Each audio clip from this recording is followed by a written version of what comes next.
কলকাতায় স্বস্তির বৃষ্টি, কলকাতায় স্বস্তির বৃষ্টি, আনন্দের বৃষ্টি, আরামের বৃষ্টি, যেটা আমরা মানে কি বলবো ভীষণভাবে কাম্য আমাদের ছিল একটা বৃষ্টি।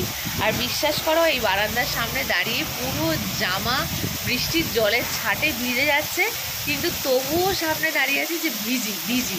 এই হাওয়াটা ঘরে ঢোকাটা ভীষণভাবে দরকার। উড়ে বাবা বাবা, আওয়াজটা শোনো, খালি আওয়াজটা শোনো, আওয়াজটা শোনো শোনো। ওরে বাবা, কি ভয়ঙ্কর রকম বাজ পড়লো আর কি ভয়ঙ্কর রকম বৃষ্টি হচ্ছে। ওরে বাবারে,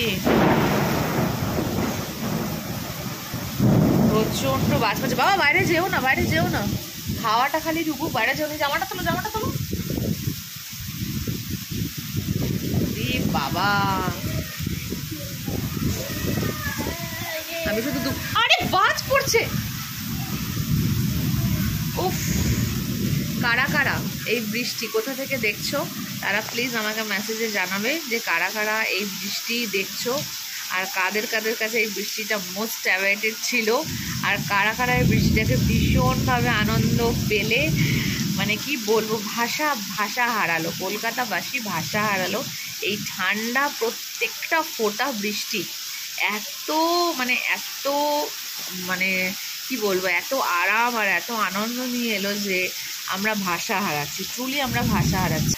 আরও একবার মানে আবহাওয়া দপ্তর যে আমাদেরকে বলেছিল, সেই আবহাওয়া দপ্তরের কথা অনুযায়ী বৃষ্টি কিন্তু ঠিকঠাক পাওয়া গেল। ফলে অসংখ্য ধন্যবাদ আবহাওয়া দপ্তরকে, যারা আমাদেরকে এই আগাম ভালো খবরটা কালকেই শুনিয়েছিল। আর আবারও একবার এই বৃষ্টির জন্য অসংখ্য ধন্যবাদ প্রকৃতিকে, যে আমাদের এত টর্চারের পরেও বৃষ্টি কিন্তু আমাদের থেকে মুখ ফেরায়নি। বৃষ্টি এসেছে আর আমাদেরকে অনেক অনেক শান্তি দিয়েছে। আসলে যারা বড় হয় না তারা কখনোই কোনো ভুল ত্রুটি মনে রাখে না। ফলে মানুষ এত অত্যাচার করার পরেও, মানুষ এত প্রকৃতির ওপর অত্যাচার করার পরেও কিন্তু প্রকৃতি কিন্তু কখনো কখনো ক্রুদ্ধ না হয়েও প্রকৃতি কিন্তু তার আশীর্বাদের হাত আমাদের ওপর কিন্তু রেখেই যাচ্ছে। তবেই না আমরা ভালো আছি, তাই না?